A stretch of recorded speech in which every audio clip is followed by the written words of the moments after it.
Hello, everyone. Welcome. Welcome in. We are going to begin in a couple of minutes while we wait for people to join the discussion. So sit tight, we'll get started soon.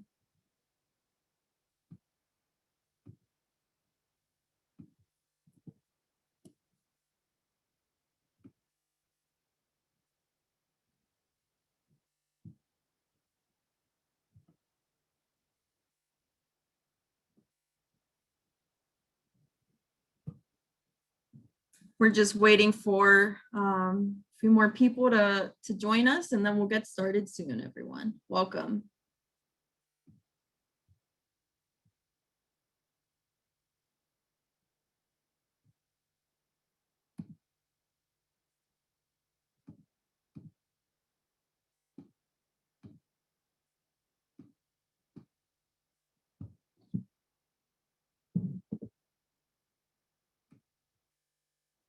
Welcome, everyone. All right. Well, good evening, everyone, and welcome to the virtual discussion, Outdoor Access for All. Thank you for joining us tonight. While you are getting settled and we continue to have people join us, I wanted to go over some Zoom housekeeping before we get started. So if you're new to Zoom webinar, I'm going to run through a few things to quickly familiarize you. You'll notice your microphone is muted, and that's why we can't hear you talk.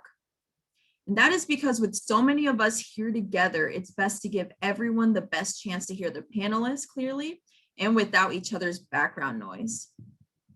Your cameras are also turned off so we can pay full attention to the panelists and moderator. Throughout the webinar, there are two ways to interact with us, through the Q&A or the chat box. With all of us on this webinar right now, we've decided it's best to hold all questions until the end of the webinar to ensure we have enough time to get through everything. After the discussion, we'll go straight into Q&A for about 25 to 30 minutes, facilitated by Natasha Stone, Friends' Community Engagement Specialist. If you have a question for one of the panelists or moderator, please type your question into the Q&A box below in the black toolbar on the bottom of your computer screen. Or if you're using a smart device, such as an iPad, the toolbar may be at the top of your screen. If you don't see the toolbar at all, try moving your mouse towards the bottom of the screen or touch your screen and it should come up.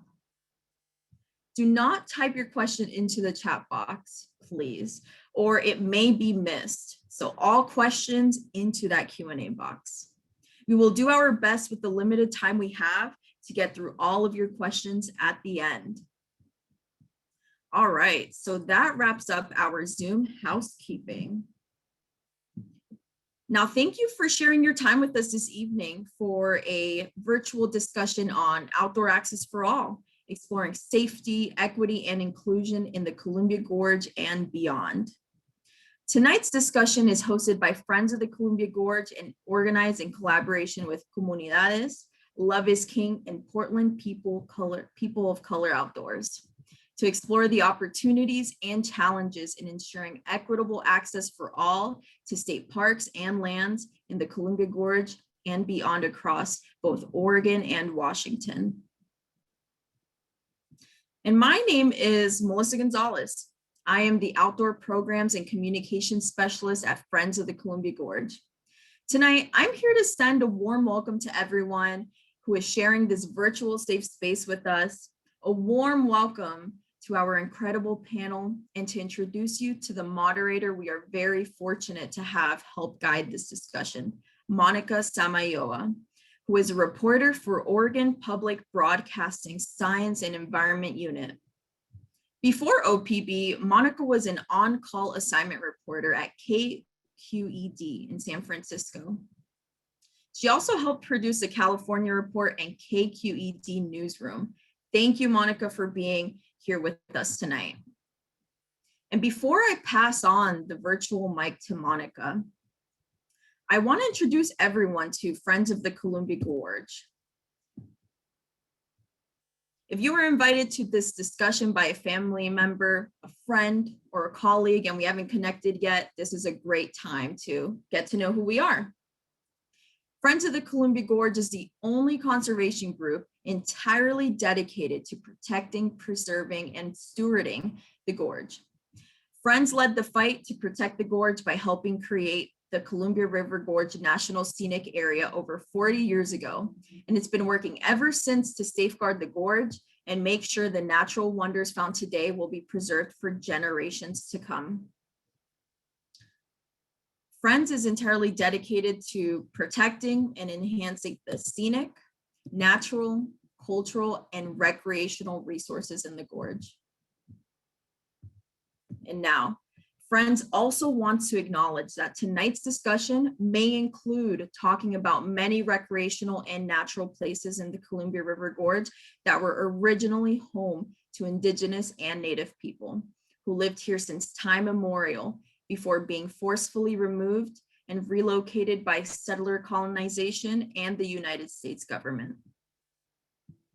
Through the treaties of 1855 between tribes and the United States government, the Warm Springs, Yakima, Nez Perce, and Umatilla retained rights to these lands to this day.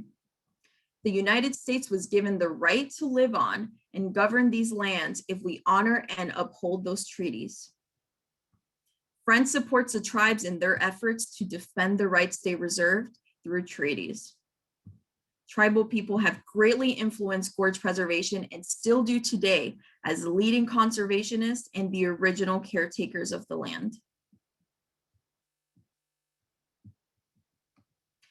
And we feel very strongly here at Friends that everyone should be able to enjoy public lands without fear, no matter their race, ethnicity, gender identity, and religion, or where they call home. Well, while the idea for this panel started with Friends staff, the shaping of the discussion tonight wouldn't be possible without the active input, experience, and work of Chad, Caroline, Uvaldo, Greg, and our moderator, Monica. We want to acknowledge that there are still missing perspectives from this conversation, but we see tonight as just the start of a much larger conversation that we hope will bring in additional voices and perspectives. And now, our moderator, Monica Samayoa from Oregon Public Broadcasting, please take it away.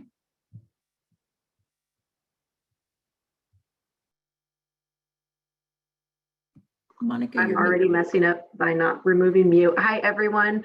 Welcome to the Outdoor Access for All, Exploring Safety, Equity, and Inclusion conversation. My name is Monica Samayoa, and I'm an environment reporter with Oregon Public Broadcasting. I'd like to thank everyone for joining us here today with Friends of the Columbia Gorge this evening as we talk about enjoying our amazing outdoor spaces here in the Pacific Northwest. But besides talking about how amazing these outdoor spaces are, we're going to talk about how inequitable this space is and how Black, Indigenous, and people of color often feel fear and in some cases experience racism in the outdoors. That's something that isn't normally talked about. Last year, for example, a Black family was enjoying a 4th of July picnic in Lincoln City when they were surrounded by a gang of white men hurling racial slurs and Nazi salutes at them.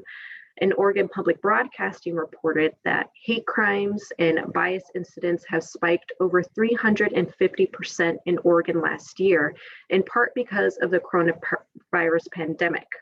We're also seeing an increase in unprovoked and violent attacks against the Asian American and Pacific Islander community. So tonight, the panelists and I were brought together to have a conversation about what it means to have equitable access for all in the outdoors, what are challenges, and what we can do to move forward to take action now and change the narrative for Black, Indigenous, and people of color's experiences in the outdoors. We will have time at the end of the discussion for questions, and they will all be anonymous. So if you're feeling a little shy or nervous, no worries, we won't reveal who you are. There is no wrong or dumb question to ask. You can go ahead and put it in the chat and we will go through them towards the end. But I'd also like to ask everyone to please respect the panelists, as some of them may share some really personal and vulnerable experiences. If you have a comment, you can add it to the chat, but please keep it respectful. Now, I'd like to introduce the panel joining us tonight. First, we have Chad Brown. See if he turns on his camera. There's Chad Brown. Chad has a passion for wild spaces and has seen firsthand the healing power of the outdoors for fellow veterans, and he's determined to ensure everyone can access it. Chad is the founder and president of not one, but two nonprofits, Soul River, which brings veteran and inner city youth together on wild rivers for mentorship experiences, and Love is King, dedicated to squashing the fear in the outdoors and providing equitable access to nature. Hi, Chad. Hello, nice to meet you. Thank you for having me. Next, we have Uvaldo Hernandez. Hi, Uvaldo. Uvaldo has been a social activist in the Columbia Gorge for the last 20 years. A senior organizer for the Columbia Riverkeeper, Uvaldo has dedicated years to creating projects and spaces for the Latino community in the Gorge, such as helping found a community radio station, Radio Tierra, and a new nonprofit, Comunidades, amplifying voices for environmental and social justice. Hi, Uvaldo.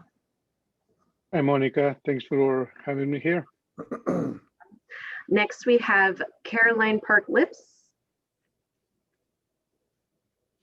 Hi, Caroline. Caroline is the co-owner of Thunder Island Brewing, located in Cascade Locks, Oregon, and a member of Governor Keith Brown's Council on Wildfire Response. During the Eagle Creek fire, Caroline worked closely with other Gorge community business leaders to feed volunteer firefighters and help them create Cascade Locks Strong to support businesses that lost revenue during the fires. Hey, Caroline. Hi, thanks for having me. And finally, we have Greg Wooley. Greg has been the leader in the concert. Oops, sorry, I didn't give you the opportunity to come up. Sorry, Greg.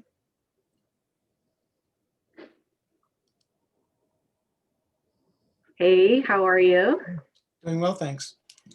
All right, Greg has been a leader in the conservation community for decades, a principal consultant for creating tomorrow's workforce. Greg is a board member for the People of Color Outdoors and also served as the first African American on the Oregon Department Fish and Wildlife Commission. His career-long passion has been to bring more diversity, equity, and inclusion into environmental, conservation, and natural resources work. Thank you all for joining me today for this conversation.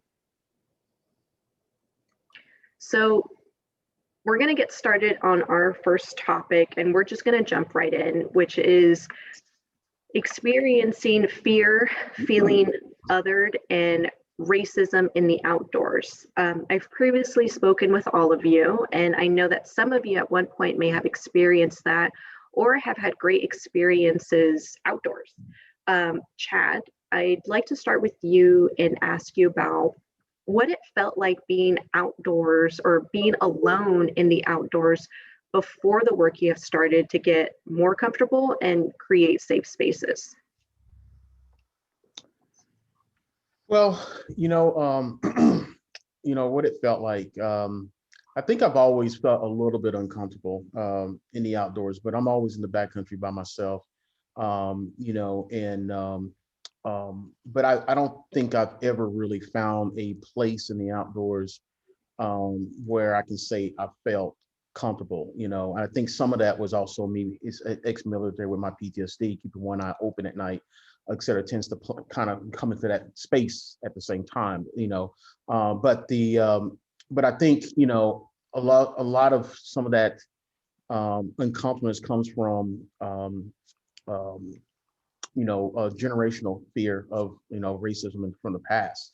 And, especially amongst my family, my father and my mother, and the things that they would share with me and my grandmother, and so some of that feeds into I guess to my thought process, but at the same time, I also experience things moving forward as I'm moving through the outdoors as well, and so I have, faced, everything from brake lines being pulled out of my rig, coming back to, getting shot at twice on the river, told to get off my river. And I think actually my part of the ownership of that river is probably more of a stronger bullet to me than actually a gunshot. Luckily I was able to get out of that situation, thank God.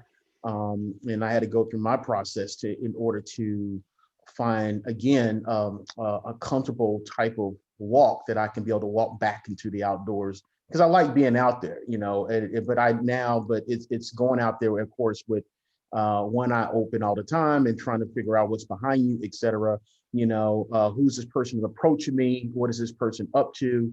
So it's a bit uncomfortable. At the same time, I don't let it stop me. I'm not a stranger to the backcountry. I'm pretty well diverse in the backcountry, et cetera. But it's something that I live with. I think the sad thing is that with my story, many others, that it almost becomes part of the norm, in a way, because it's just been going for so long and so long, to a point where it's just kind of like part of the norm. This is just what it is and how it is, which is incorrect, basically. But yeah. So yeah, Monica, thank you. Well, I wanted to ask you, because you mentioned about being outdoors and kind of like you got to have eyes on the back of your head to make sure, like, hey, is anybody going to run up on me or anything? So when it comes to safety and the outdoors, are there any extra precautions you have to take? Yeah, I think out of the box in a lot of different things. I think I go back to my military style of approach, but there's quite a few things that I do when I'm going into the backcountry, especially if I'm going to camp out, make a base camp, et cetera. Number one, I would explore the area where I'm at. I'll make sure that, I would just try to get familiar with my situational awareness, my surroundings really, really, really well. Number one. Number two is I adopt, solar solar security light that you use for your home and your garage. And I have pulled those out and put magnets to where I mount those around my rig. So those detect up to 35 feet basically of movement at night. So when the lights go off, that gives me an awareness. And again, like the more information the better off that you can be in a better place to deal with the situation. And so I do little things. I also put tripwire around my perimeter of my base camp. So when something goes off, it sends off a really loud signal. So those are the things that I do for myself, for me to establish safety in the backcountry when I'm camping, et cetera. To me, it's about information. It's about being able to stay on top of information. So little things like that, it gives me a better position to be able to be in an alert position and know how to take care of myself in a situation like that, but those are just a couple things that I do, and there's more, but I'll save that for another time. But yeah. Well, Caroline, I'd like to bring you into this conversation and talk about what it's like to be a woman in the outdoors, but a woman of color. And, what are some of those fears that I say we, because we talked about it, but that we feel when we are alone in the outdoors? Yeah, I would say that I am, hearing, I think I want to go hiking with Chad because he's really got it figured out. I am on the other side of things in terms of my own preparedness, where I just don't even think about going by myself. I've never really, I have a lot of women friends who do go hiking on their own, but I guess I've, this is maybe a symptom of kind of being a woman and being, the minority in these outdoor spaces. And my preparedness is always going with a friend. And, it's interesting. I grew up on the Oregon coast near Seaside. And then now as an adult, I live here in the Columbia River Gorge. And when I do go out to recreate, I sometimes feel as though I have to justify myself that I'm a local. Like, you know, if people look at me, they won't necessarily assume that. And that's a difficult, you know, kind of pill to swallow when I feel that I have to justify my existence and my desires to access the same opportunities as other people. And yeah. When we first spoke, you mentioned that you have heard other women of color talk about how they need to take extra safety precautions due to fear of what might happen. And I shared with you, or I shared that I've been living in Portland for almost 2 years, and last month was the first time that I went to the coast because I was so afraid to go by myself. Some of the things I was thinking about is, my car still doesn't have Oregon license plate. So I'm like, what are they going to do to my car? Right. Other things, I'm like, okay, I'm going to go into areas where I'm going to lose service. I'm going to be by myself. What time is the sun setting? What if I start, I'm thinking about all these things. And then, as being a woman, I'm like, oh my God, it's just like I'm this whole other target for it. You talked about how you check in with some friends when they do go on hikes. Yes, I think that my friends maybe think I'm the overprotective mom of our group, and we've had family and friends visit with us where I tell them, I love that you're going hiking, but send me a drop pin, tell me where you're going and, when you plan to be back. And I think that's a general safety tip for anyone, regardless of who you are, because, we live in the gorge, we live in a national scenic area, and it's, as we've see time and time again, it's very easy to go off trail or get lost. And so, I think ensuring that when you are going out, you're doing so safely, whether you're prepared with what you have on yourself, but also you've communicated to your people, your community, left a note. I think also now that I'm a mom, maybe you get this like extra mom paranoia in your brain that happens. But all of you out there, remember to tell people where you're going and when you plan to be back. I wanted to bring in Greg real quick because when we were talking, you mentioned you've actually never had a negative experience in the outdoors, which I think is great. But you mentioned something that I shared that I do as well, and that's counting the number of Black, Indigenous, or people of color you see. Can you talk a little bit more about kind of why we do that? Sure. So I've visited a number of national parks, and I always kind of take a personal survey of people of color that I see. And, the numbers have been going up, but it's kind of still goes along racial lines, even among people of color. So I see Latinx families more and more outdoors and often multi-generational. The Black folks that I tend to see tend to be maybe one person with a group of white friends. Very few Black families out in the outdoors. And I think that's why we have some of these organizations that we do, to bring folks out and to get comfortable so that it doesn't feel like a foreign place. So it feels like, well, this is part of your turf too. This is part of, this is like an extension of your neighborhood, so that they get familiar with it and then can come back on their own because they, we've sort of designated it as a safe space. So yeah, I do surveys, and it's just a mental count. And I was just in Pacific City this past weekend for a family wedding event. And so I call it the BPA, the Black Person Alert. And so I, send a text to family members. Okay, that's one. And that's another. Okay, two more.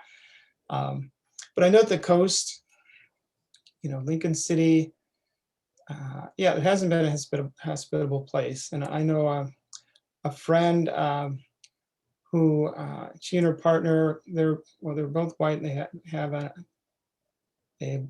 biracial child that she had from a previous marriage, and they moved out to the coast, and they're both into environmental education and that sort of thing. And they had this dream of starting, of sort of buying land and kind of starting an education center out on the coast. And, the hostility that they received because of the child, that was a biracial child.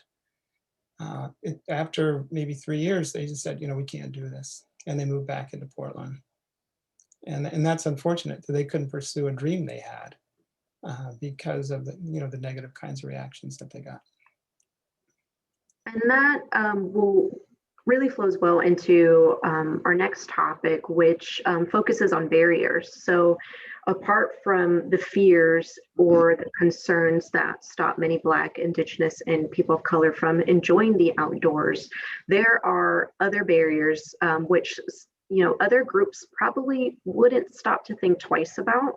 Uvaldo, we talked about some of these. What are some barriers that are currently stopping people of color from going out and enjoying the outdoors?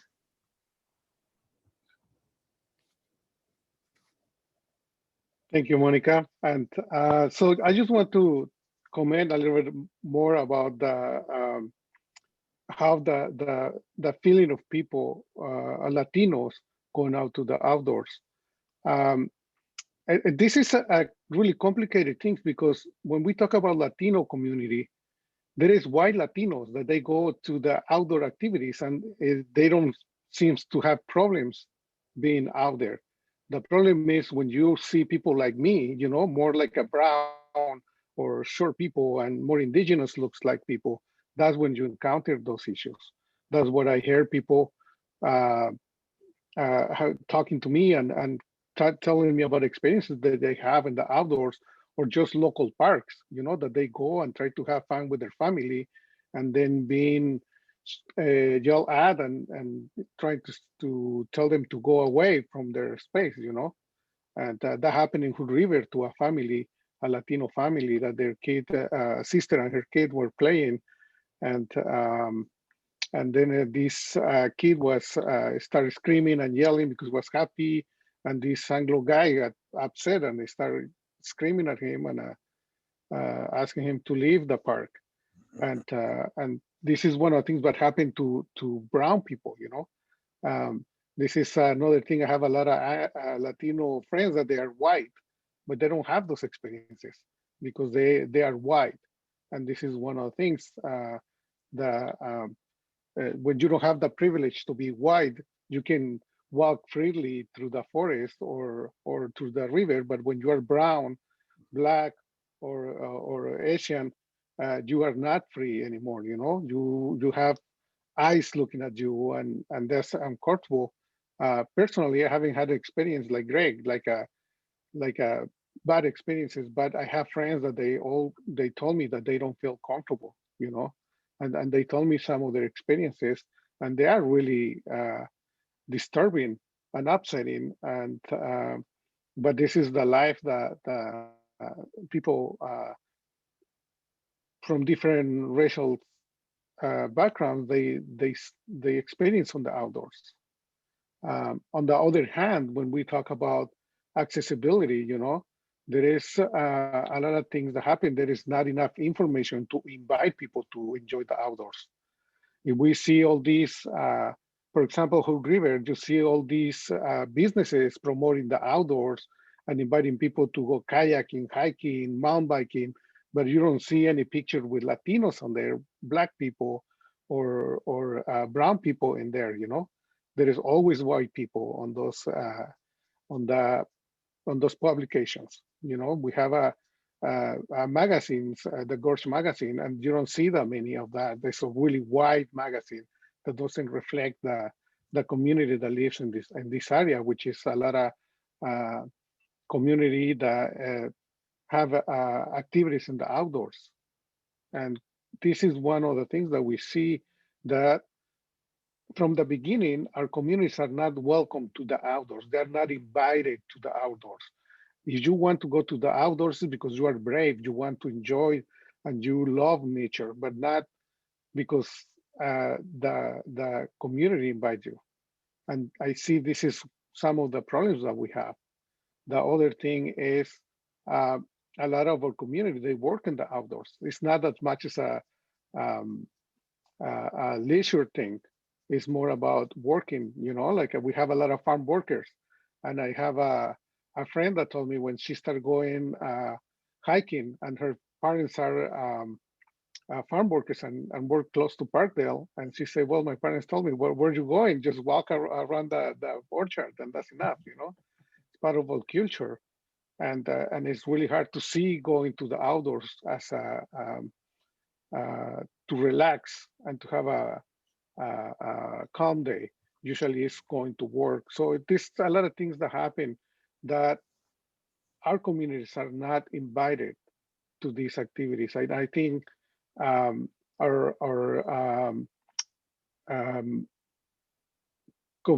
society or our systems need to create this marketing to invite everybody to the outdoors.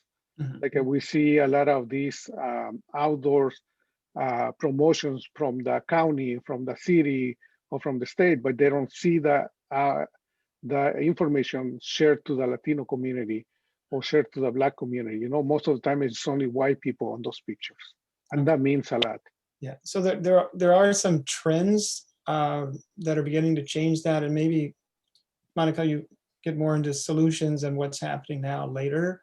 But I have seen some positive changes occurring that are more invitational and more welcoming from public agencies. And we can talk about that more when we get to it.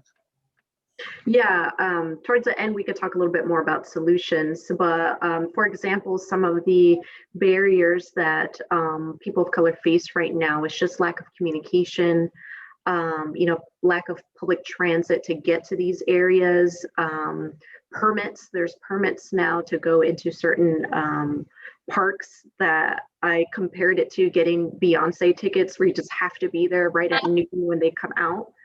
But Greg, you brought up a really good point when we spoke, and it was the importance of first-time experiences. Would you like to elaborate on that? Sure. Someone that goes into the outdoors for the first time, it needs to be positive. It needs to be good. And I know that we're focusing on some unsavory characters that are out there, and that's something that we need to be aware of. But even if there is a welcoming environment of people, if someone's cold and wet and miserable, they're not going to want to go back out again. They're going to say, this isn't for me, when they're doing this for the first time.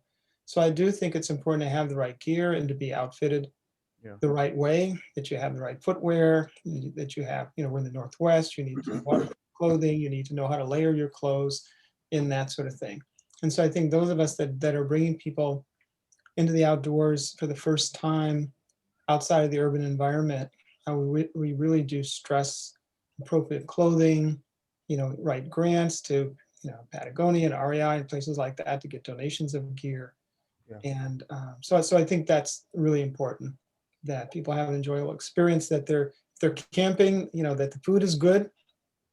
I think I mentioned to you when I first started doing this right out of college, and there was a lot of freeze-dried food and not popular with the kids, freeze-dried ice cream, and things like, they called it add water food.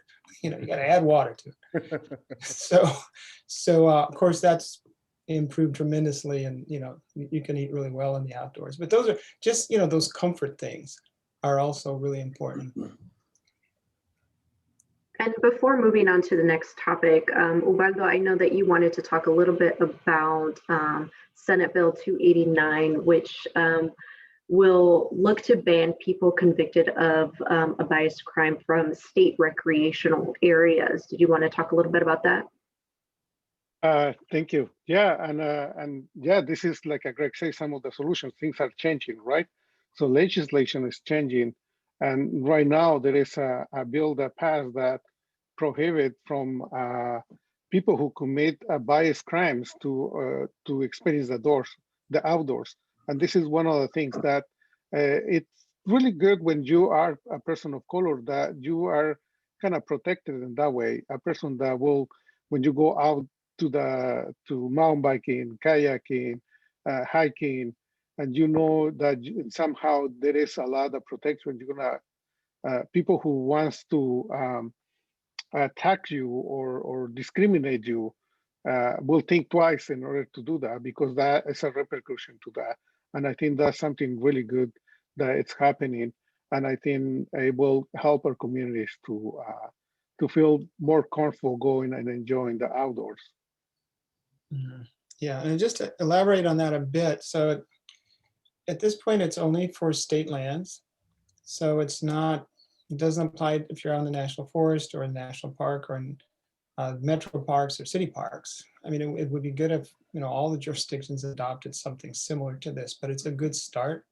I was talking with a member of the governor's office, the natural resources staff, and, you know, they're still sorting out, I mean, how do you enforce this, right? Because a lot of these areas, they're just walk-in, especially the day use sites. You can't tell if someone came in, you know, who was evicted from somewhere else, and then they walk, you know, into another state park area, and they could bring a weapon or, you know, or anything undetected.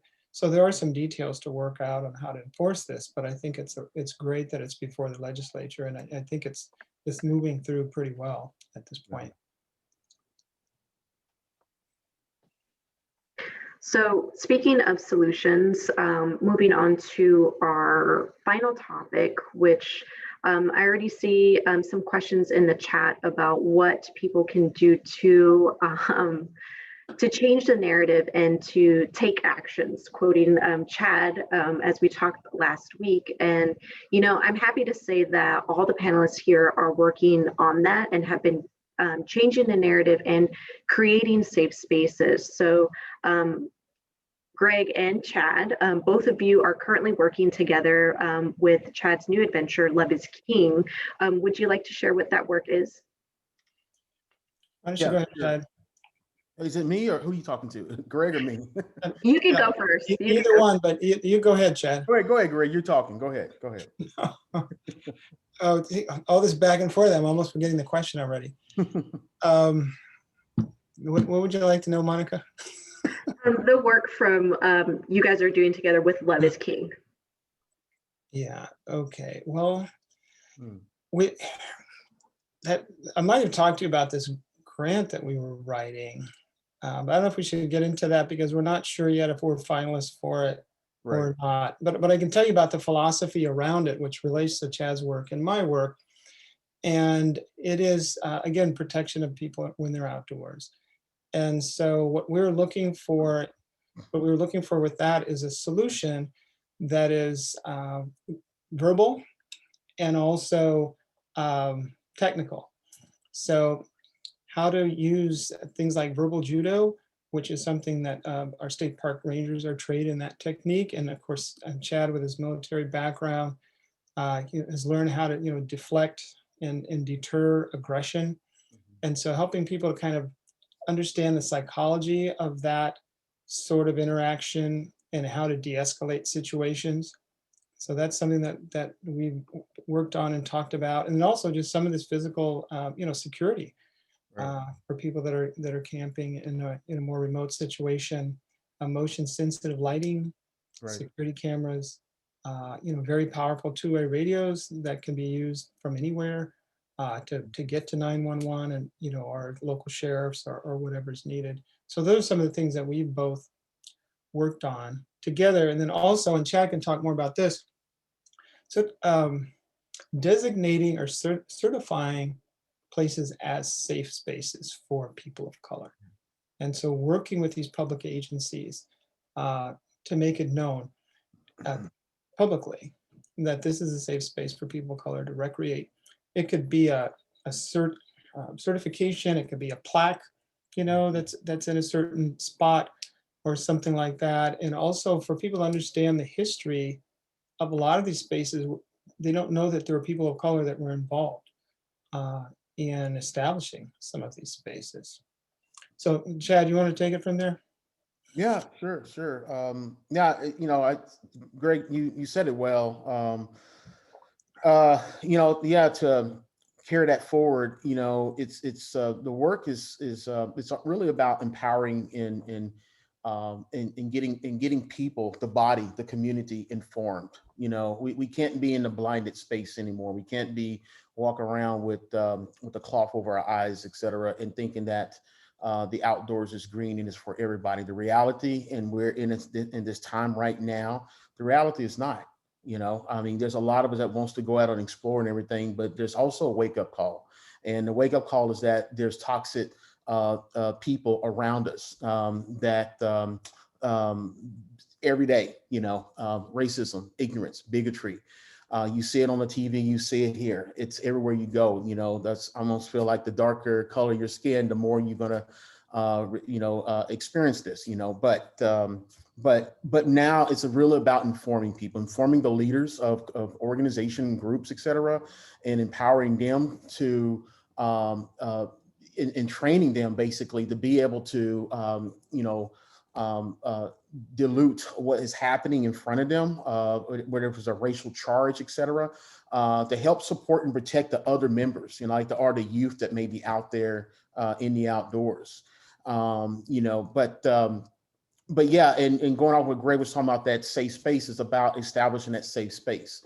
It's working with officials. It's a longer process, and it's going to be a long process because we're going to have to go through the back door and connecting with a lot of government red tape, and part of that red tape is signage. Signage is a big thing in the outdoors. And so there's going to be a lot of meetings involved. And so with Love is King, I'm leaning in towards a lot of leadership, beyond Love is King, because that's what it's going to take. It's going to take a lot of leadership from many different aspects to be able to get behind, what we're trying to do is establish safety as safety sanctuaries in city parks, national parks, wildlife refuge, BLM land, et cetera, and that's going to take a really strong leadership body of folks to come together to make that work, but we're having small meetings, and we are meeting with the city and they're interested. It's again, as that last email I got from the city was basically, we're interested. We want to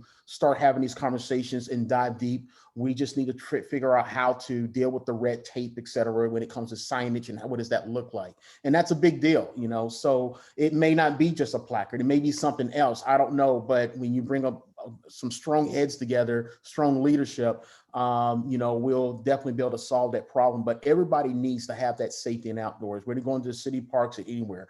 And when people can see that, it resonates that that community of safety that's connected and they're there for you. You may not see everybody, but designating that place and designating that wild space, et cetera, it's a part of that community support. It gives that person, that opportunity to feel in comfort in the outdoors, so yeah, there's a lot of work that needs to be done, but it's, some of that work that Greg was speaking to, we're working together. We'll see. Hopefully we get the grant, hopefully we get it, because yeah, we definitely need it, but it's not going to stop us from doing what we need to do if we don't get the grant. There's many different ways that we have to go about doing it, but yeah.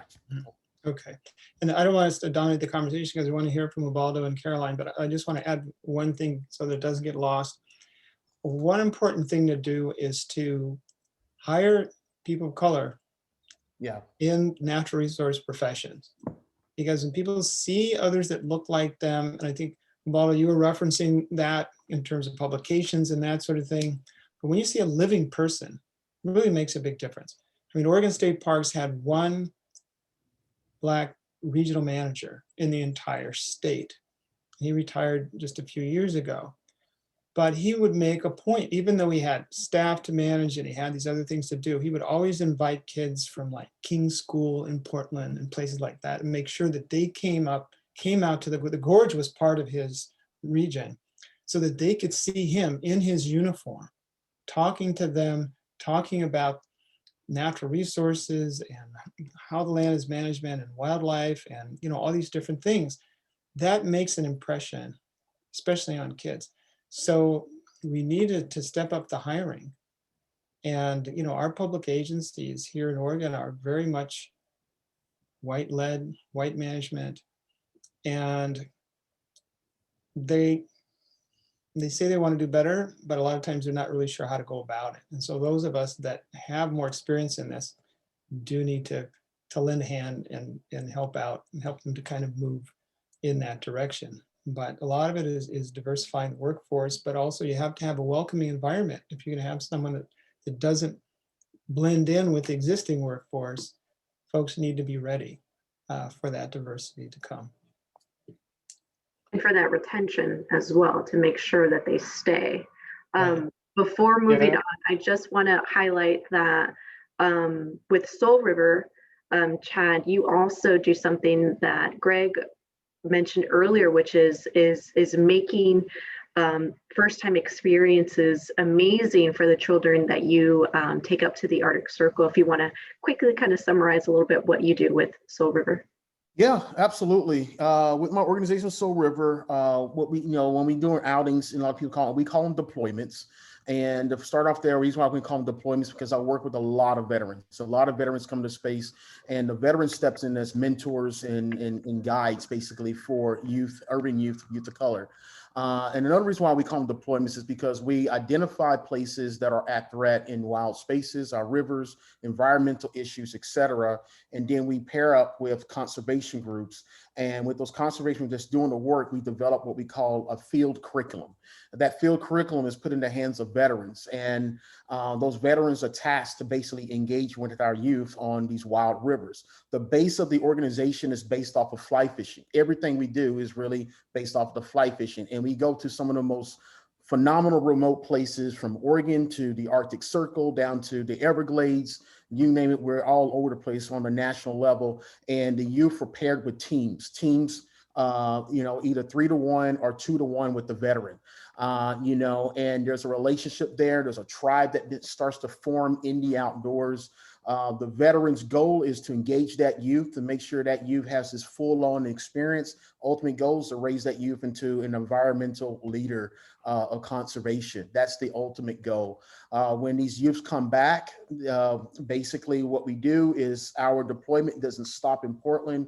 We open up opportunities with congressional members in Washington, D.C., and also the local level, state level as well. And we open up these meetings and we bring those youth into those spaces, and we give those youth an opportunity to share their story, their experience. They learn this small little chance of how they advocate, how to carry that responsibility of these wildlands issues that are happening, and be able to learn how to use their voices and voice.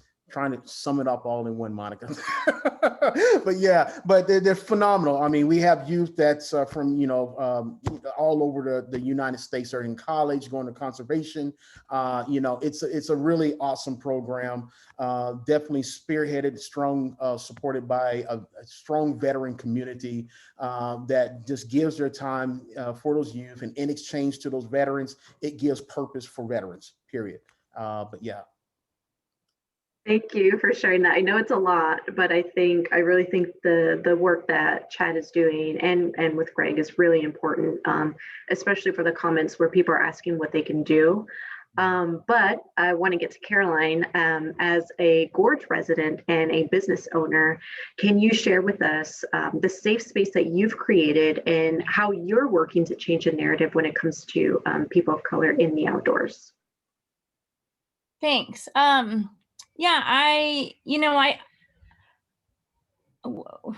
I'm trying to put together all my words about this. I as a business owner, we in a brewery in the Gorge, we get a lot of people who come out to go hiking and they want a beer afterwards. And,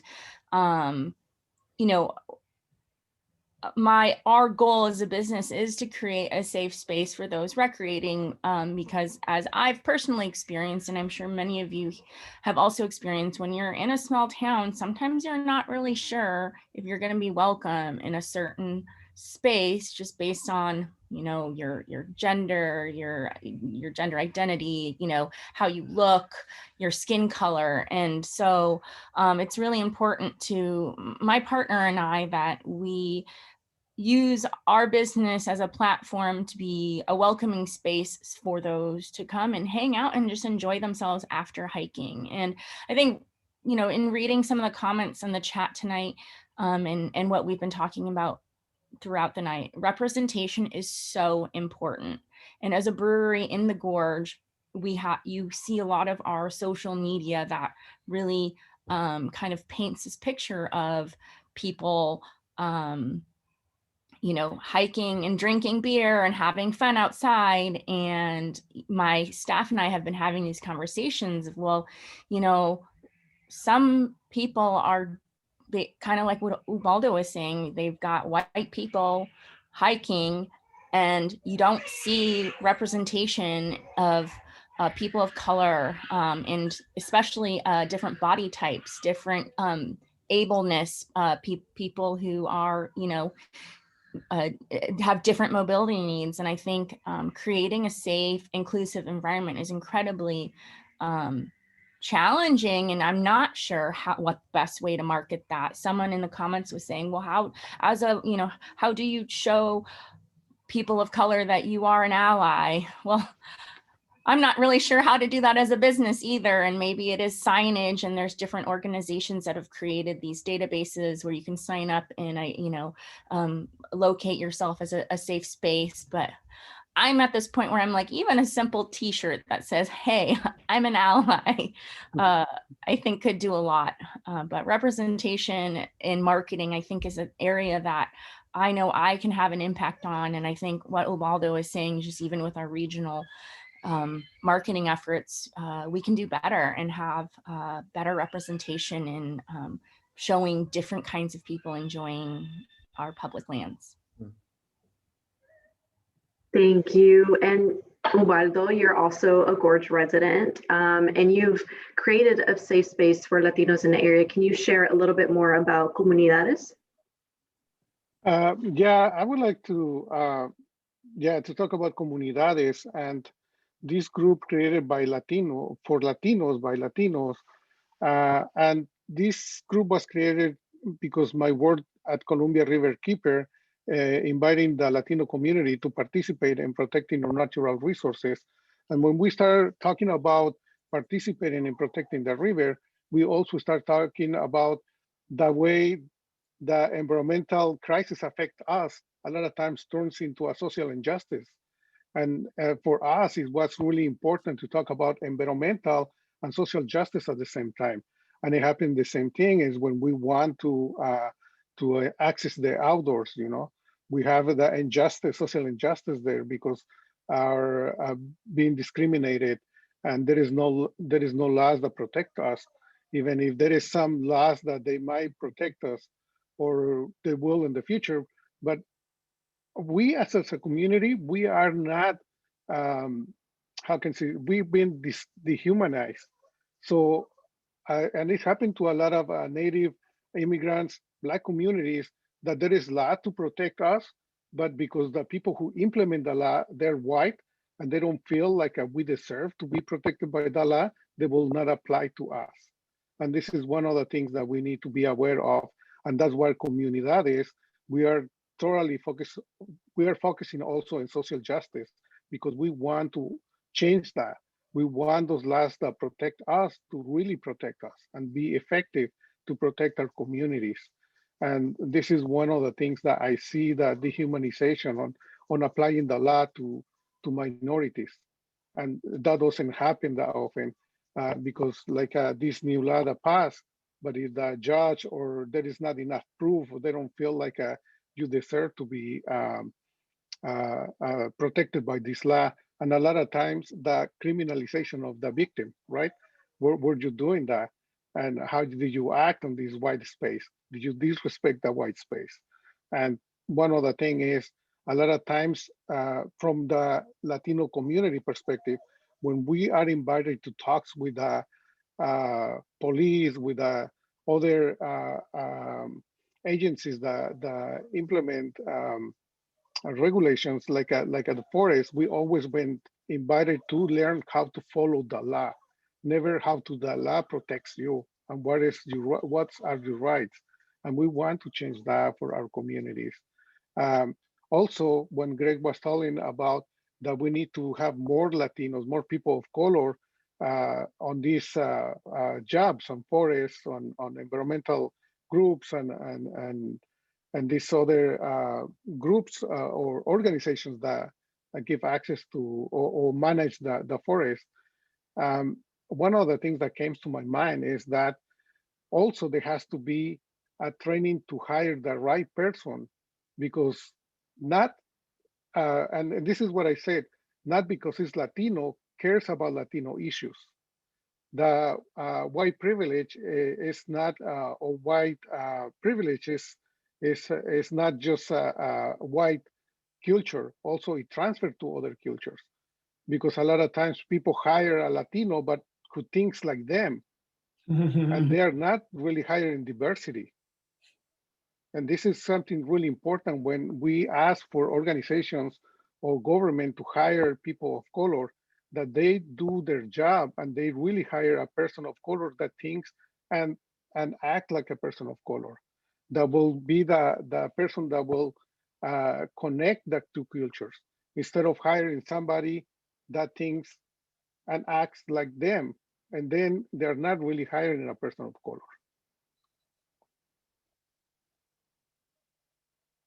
Well, I'd like to take this moment to ask if any of the panelists would like to say anything more of what we've talked about before jumping into the questions. I would just mention a program. Yeah, there are a lot of good questions and a lot of good comments. And so I hope that we can get to most of those, and I hope that those can be accessible afterwards, to people, if because I know what it's like to put comments in or questions and then there isn't enough time. And, I say, oh, well, they didn't get to my question, so, I hope we can reach everybody.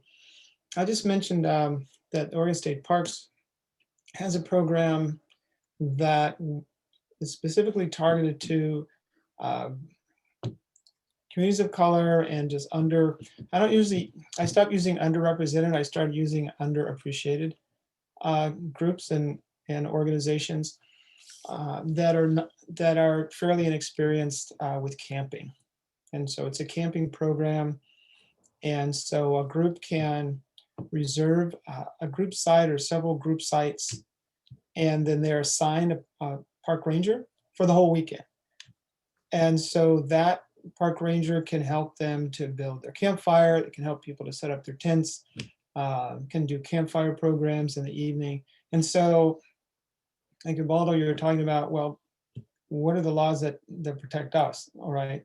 And so having someone there that is dedicated to that group for an entire weekend does help to lend a feeling of security and, here's someone that's looking out for us. And then also just helping with kind of the nitty gritty of how to camp and leads hikes and different things like that. So I really encourage people that want to try some of these experiences for the first time or work with communities that you'd like to introduce to camping, to contact Oregon State Parks and learn more about that program. And I think it's on their website, and make reservations. And of course, now with all this pent-up demand for camping, I mean, a lot of things, they're booked out for the whole year and everything. But it's really worth, as an introduction. And then also they partner with Department of Fish and Wildlife. And so then there's like a fishing part too. I mean, you can go fishing, and they can camp and they can hike and do different things. So I just want to just put that out there as one of the efforts that public agencies are making to do better. Yeah. Anything else from the panelists before we jump into questions?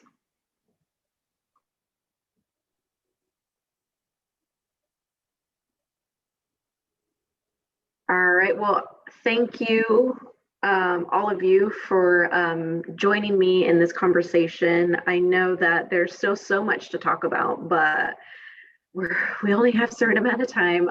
So I hope that there's going to be future conversations, and for the attendees to really think about it and figure out ways that we can move forward and really change the narrative. And I always quote, I'm going to quote Chad, but take action. So I think Natasha and Melissa are going to come back in and help us with the Q&A. Thank you, Monica. And thank you so much to, of course, Caroline, Ubaldo, Gregory, and Chad for sharing your experiences and the amazing work you're all doing. Thank you, Melissa, for that awesome introduction. Again, my name is Natasha Stone, and I'm Friends' Community Engagement Specialist, and I'm here to help guide our Q&A this evening. I'm going to turn off my camera during the Q&A so I can kind of give our panelists and moderator the full stage and our full attention. I know everyone who has joined us tonight has a lot of great questions, so I'm going to try my best to get through everything. We have roughly about 25-30 minutes, so hopefully we can get through as many as we possibly can in this limited time that we have. Of course, some questions may be direct for one of you, and I'll let you know that, but also please feel free to always share and answer any questions that I ask. And then to all of our attendees, again, please type your questions into the Q&A box and not our chat box so we don't miss them. And let's open up this space for Q&A. So let me open up Q&A here.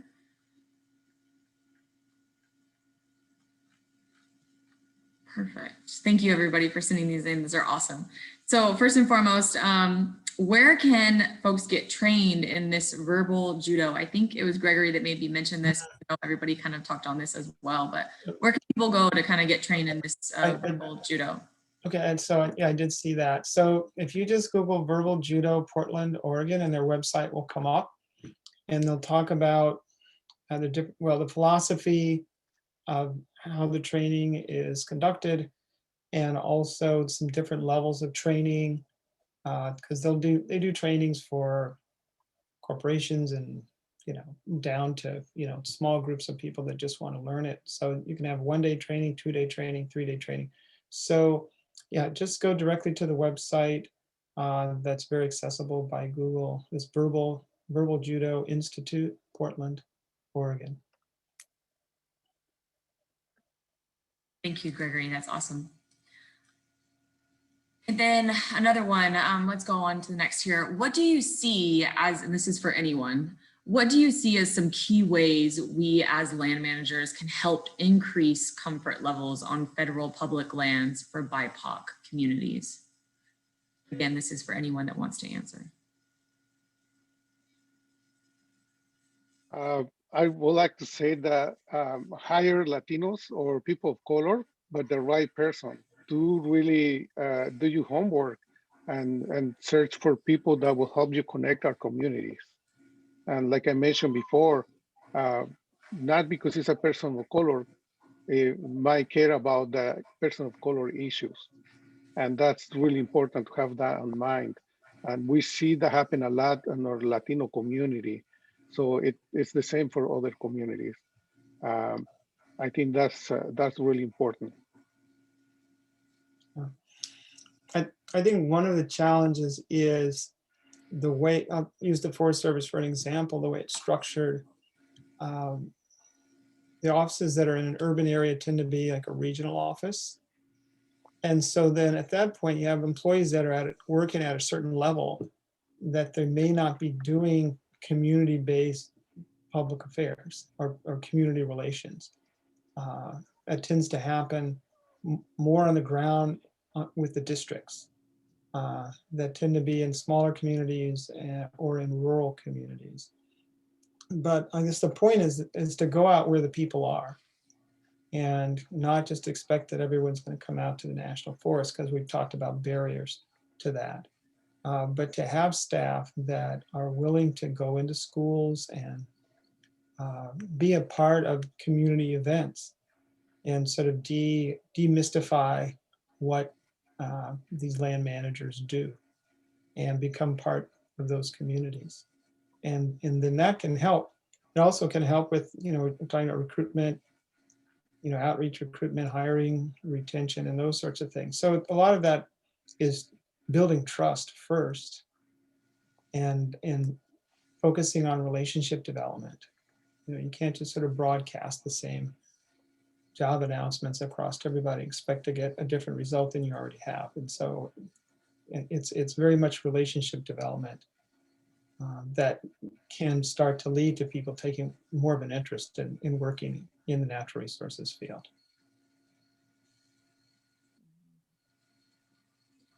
Thank you. Does anybody have anything else they'd like to add before we move on? Exploring, do advertising with different languages. I think that's really important too. When you try to target other, in this case with immigrant communities from different countries, you reach out to them with their own language. It's also really good, you know. And but also the same thing, do your homework, use the proper words, not just translate word by word, because sometimes you lose the meaning when you try to do that. It's like trying to reach out to other communities and invite them and making them feel comfortable in the outdoors, uh, or then on any other activity. You need to expend time and really look into yourself if you really want to do that, because this is the main key. Because you can say, oh yeah, I want to do that, but you want to do that easy way, just hire somebody just because of their color, or just translate my flyer just because translate Spanish is not enough. You have to really do the effort to really understand the community and try to communicate the way they communicate. Good point. Thank you, Uvaldo. And that was literally the next question too. They were asking, kind of describe what type of signage is necessary, to, of course, again, help with this issue. So thanks for touching on that. And then this is a specific question for Chad. Your program sounds great. It says, are the youth that you work with, the programs that you serve, are the youth all male? As Monica and Caroline said, it is different for female-bodied or gendered people. Yeah, yeah, I saw that question. I think there's a place. I think there's, when we come to start talking about like gender and different topics, race, etc., we have to measure ourselves of like how far do we go with that, right? And making sure that because we're dealing with youth and we never underestimate youth as well. So reason why I'm saying that is because in my program and the things that we do, which is really over the top expedition style in the outdoors, believe it or not, we are 90% women strong. We got full women that are full grit that does more than the boys out there, and so that's when we have to just, we pull the brakes and we stop, because my attitude is like, we have to give space for these youth to grow, and we allow them the space. And when they get around the veterans, and especially we have veterans strong, we have women veterans strong, and male, et cetera. And when these young girls see these women veterans that have served their country, it's phenomenal to see the grit that comes out of these young girls. It's phenomenal. I've been on boats covering 200 miles in the Arctic Circle, and I put a 14-year-old girl as the captain of the boat, and she has called the shots all the way down the river. Phenomenal, So I think there's a big misconception on gender to a certain point. There's a place for that, but there's also a place we have to just give space and let people be people and let people breathe, right? But to support these young girls that comes in, it's also about the type of adults and the type of leadership that we bring into that space that helps groom and foster these young girls to find that confidence and to grow phenomenal, into what they do. But yeah, Soul River Inc. is actually 90% young girls strong, and I don't know what happened to the boys, but, but we're women strong all the way, it's phenomenal. And I'm very, very proud to see these young girls grow. I mean, it's phenomenal to see what they do, how they pack their load, they carry their own load, et cetera. They follow these these older women veterans. They give them so much like superhuman strength, and it's really phenomenal to see these girls grow, but yeah, we're women strong. We're like 90% women strong with Soul River Inc. Thank you, Chad. And then kind of a follow-up question with that, I noticed this is kind of a similar, but with creating even a space for young women like that, I hear you talking about mentors that they can connect with, of course. What are some other characteristics of a safe space for your youth program? What are some of those characteristics you would look for in a designated safe space? Well,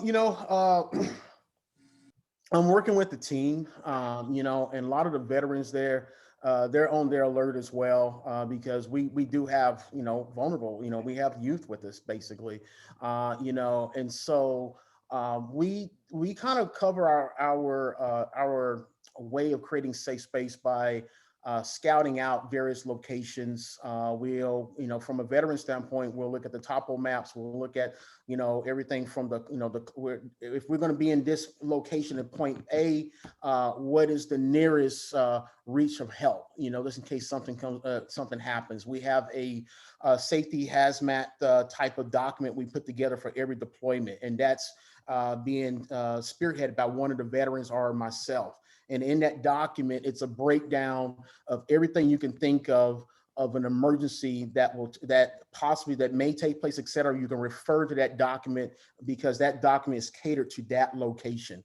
Police department, fire department, sat phone information, et cetera, is all in that document.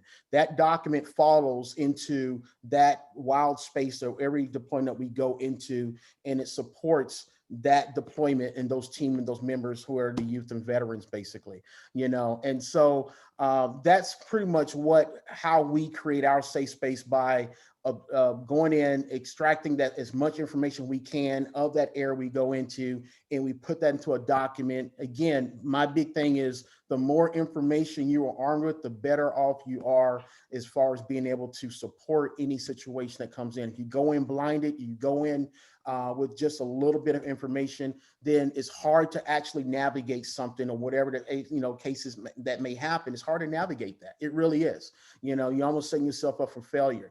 So we take the time to explore these areas, and and part of this exploration is talking to rangers, right? Extracting as much information we can.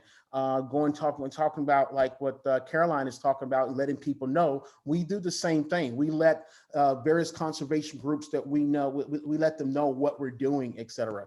We work really close with the U.S. Fish and Wildlife, so we let them know where we're going. U.S. Fish and Wildlife will randomly check in on us, et cetera.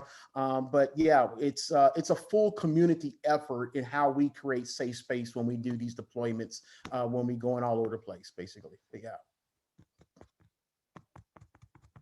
Thank you, Chad. Mm-hmm. And this one is for Caroline. Are there any outdoor recreation activities you've always wanted to try safely as a woman, as a person of color? What do you feel you and your communities you care about need to make this a reality? Well, I'd say I'm personally not that adventurous. However, as I mentioned earlier, I've always been kind of hesitant about going out by myself. And now that I am a mom and I have two twin boys that are 18 months old, I think about, days when I can take them hiking and going out on my own and taking them, to explore our backyard. We live in the gorge, and, I hesitate on so many levels, A, because they're wildling twins, and then B, because I'm a woman and a person of color. And I think what I appreciate when I have gone out by myself to do things, whether it's just taking my boys out to like a state park or on a trail, is knowing that there are other people there who have my back if I'm in an uncomfortable situation or if I'm feeling unsure of myself. And so I think I've seen a couple questions and things and comments where people said, well, what can I do? And I think it's being an ally and being there and asking, if you see someone, saying hello and asking them, are you okay if you witness anything? And for me, that, having faith in humanity is what I think allows me to consider, being a little bit more adventurous and going out and doing activities on my own without, being fearful.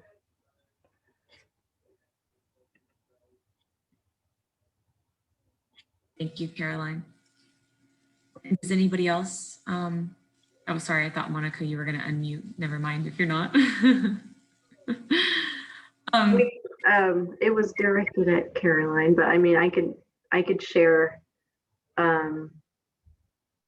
I'd love to go to Crater Lake or the desert, but those are areas where I'm like, I can't do that by myself, which is unfortunate. But those are some places I would like to visit here in Oregon. Before moving, I was living in the Bay Area, and I was like, what is there in Oregon? I just felt very like, oh, wow, I'm not educated at all. But coming out here, I was like, oh my God, there's always so much to do. But again, that fear of doing things alone has stopped me a lot from enjoying the outdoors. Yeah, there are a lot of outdoor-oriented meetup groups, and I feel that those are a great way to meet people that are doing all kinds of outdoor recreation. And some are more beginner type groups, some are more, extreme recreation and everything in between. There's groups for, older hikers, there's LGBTQ groups, there's just a range of meetups for people that love the outdoors. And so that is something to consider so that you don't have to go out by yourself. You can go out with other folks, and, sometimes you meet people that you like, it can lead to new friendships. And that's what I found with People of Color Outdoors, and also the African American Outdoor Association that I founded back in 2005. There are new people that are moving to the area, people of color, because of work or something like that, and they don't know anyone. And then, here we are in a van, 12, 15 people heading out to the gorge or somewhere. People are chatting, where do you have where's your daycare for your kids? Where do you get your hair done? Where do you this, different things like that. And, new friendships are made, and people learn about resources that they didn't know about. Thank you, Greg. Perfect timing. I was just going to say as well, Meetup, meetup.com is a great resource, just kind of finding groups that host online or in-person events in your local community that share interests. As a woman as well, I've looked at groups like that just to go out with other women. So thank you for bringing that up. And it's perfect transition to another question we had about people of color outdoors. What does people of color outdoors do? And can you talk a little bit more about that? Just touch base on it, but again, that would be great. Thank you. Okay, so we primarily meet people from a meetup group, actually, and there are over 1,100 people on our mailing list now. And so people sign up, and there's something going on almost every weekend. And it's either this Thursday or next Thursday, there's actually a bat hike, a night hike about bats. And a bat expert is coming with us to Whitaker Ponds. And Whitaker Ponds is a little urban gym in the middle of a semi-industrial area off of Northeast 47th and Columbia Boulevard. And a lot of people don't know about it. It used to be a junkyard, an unpermitted junkyard that had all kinds of terrible, nasty things in it, and it's been completely cleaned up. And I mean, that's just an example of one urban natural area. But we really focus on urban natural areas, and which include the metro sites. And of course, metro is 3 counties. And Metro's goal was to create these natural area spaces on the fringes of the urban growth boundaries in anticipation of where growth is going to be, so that land is set aside. And so these areas are pretty accessible. And Oxbow Park has been one of the go-to places for people of color outdoors. We founded in 2017 by a woman named Pamela Slaughter. And she had done some volunteer work with Outdoor Afro. And Outdoor Afro, of course, they have these different groups and chapters around the country. And so she did some leading for them, and then decided that she really wanted to start something that originated here in Portland, locally based. And so that's how People of Color Outdoors got started. So we're in this growth phase now. There's a couple of us who are just doing volunteer technical advising for People of Color Outdoors, and a lot of that is around development and fundraising and grant writing and that sort of thing, so that we can serve more. People. One of the things that we're looking into or starting is, for instance, swimming. Okay, Now, a disproportionate number of Black people drown, are not swimmers and drown. And that's a travesty. And so, we're looking at, how do we support swim lessons for African Americans? Yeah. And then that allows people to have more comfort out on the water, because there are people that won't get into a kayak or a canoe because they're not swimmers. And so then we have, introduction to paddling. And we even now have a relationship with the rowers that do the dragon boats and the professional crew company in Portland to teach people how to do that sort of rowing. So, there are people that haven't been on a bike in 20 years.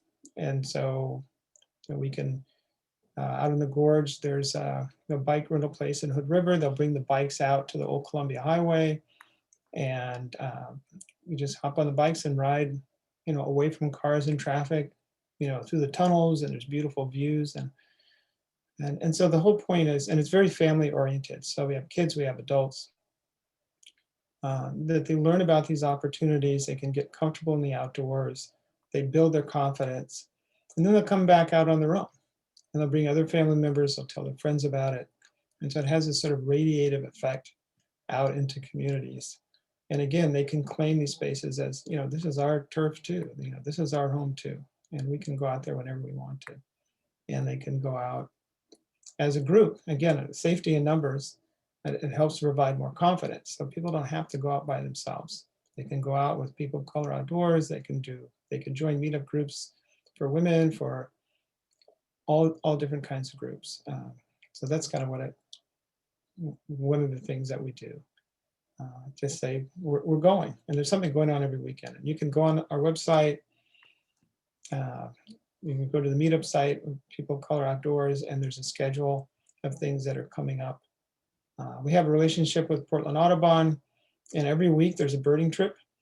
And if people want to learn more about birds, they can go out with us for birding. There's binoculars available, there's field guides and things like that. So it really is very much into introducing people to different ways to be outside. Thank you for that, Greg. And for Uvaldo, how and why did you create a community-based organization, and what successes have you had so far, and what barriers are you still up against? Thank you. So there is many reasons for that, but one of the main thing is because we want to have ensure that our communities, when they're going to enjoy the outdoors, they will be safe. And also we want to protect the river. We want to talk about social justice at the same time, but the only thing we can do is if we do change the system. So Comunidades is we're gonna focus on a civic engagement. So we want our communities, in this case, Latino community, to participate and go to city councils, county councils, and speak on behalf of the community on the things that we need. We want our community to be active, and the only thing we see that we can change the system is if we train our people to become leaders and access those spaces, sit on the city council chairs, sit on the county commissioners, sit on the school district boards. And this is how we want to make the change. I know there is another organizations that they bring people to the outdoors. I know there is organizations that they bring people to kayaking, swimming lessons, and that's really important. But I think as equally as important is to engage our community on the civic engagement, to sit on these chairs and promote laws that will protect our communities. From the perspective of our communities, to protect our environment, because we are part of it, and we need to transfer that knowledge that we have from our communities, that connection to Earth, to bring to the table and show them how we want to protect our natural resources. Because if we see our communities, immigrant communities, are connected with the earth. I'm going to talk on behalf of the Latino community. When I came from, my family, all Native Americans from Mexico, and they were connected to earth. We know how to protect. We live with earth. We live with the environment. And the same thing happened here with Native Americans here. And the same thing happened with Black communities. Where they came from, they love the earth. They connect with the earth. And we want these people to sit on these chairs where they make the decisions and be part of those decisions and do it from our heart and be part of those changes. Just a quick follow-up to what Ubaldo was saying. It is really important, and a lot of agencies are now making a push to have more diversity on their boards and commissions and committees. But then there are barriers to doing that too, right? Depending on when time the meetings are held, if there may be childcare needs, there may be translation needs. A lot of folks that sit on these boards, they're older and a lot of them are retired. They don't have the same obligations that a younger person might have with raising a family, or lack of job flexibility to take the time, because these are all volunteer experiences. And so one thing that's starting to happen is that agencies are starting to say, well, and this is coming push from the communities, we need some compensation for this. We can't keep continuing to volunteer free. That's just not, we don't have that luxury. And so there's starting to be, stipends and things like that to just, and it's not even so much about the money, it's just showing that you have respect for their time too. Their time is valuable too. And so, we're seeing more and more of that, where even for people sitting on, committees or panels or different things like that, that there's that gesture of, well, here's something, we appreciate the time that you're giving, and here's something to compensate you for that. And that's one of the things that we are doing at Comunidades, because we really know that it's a big problem. A lot of times people who participate on this city council or boards are people who has the time and has the money to do it. If we want our immigrant communities, a lot of times our families work 2 jobs, to have enough money to survive, and they don't have enough time to participate. And at Comunidades, what we're doing is also to give stipends to people to participate, to come to our trainings, where we are organizing a leadership training, and we're going to offer people stipends for them to be able to participate, because a lot of times they want to do it, but they have kids and they have to pay babysitter and have to volunteer in their time. Sometimes they trainings start after 6, after work, and they need to eat. They want to have dinner before coming to the meeting. So we need to help and destroy those barriers that stop people from engaging. And this is one of the things, that economic power is one of them. And providing stipends and help to people to attend these meetings, I think is something that has to be done, and if we want to really reach social justice. You mentioned dinner. Providing food is helpful too. Yeah. Thank you, Ubaldo. Thank you, Greg, also. And I'm just going to post, I have a few of you asking where you can find this conversation because you want to share it with friends and colleagues. We will be posting this recording to our YouTube channel, and I just posted that link in the chat box there. Also, thank you, Melissa. She has been pasting all of these great websites for all of everyone's work here, People of Color Outdoors, for Monica's latest stories. Again, Thunder Island Brewing, just all the above, Comunidades. So thank you so much for posting all of those there so everyone has access to those.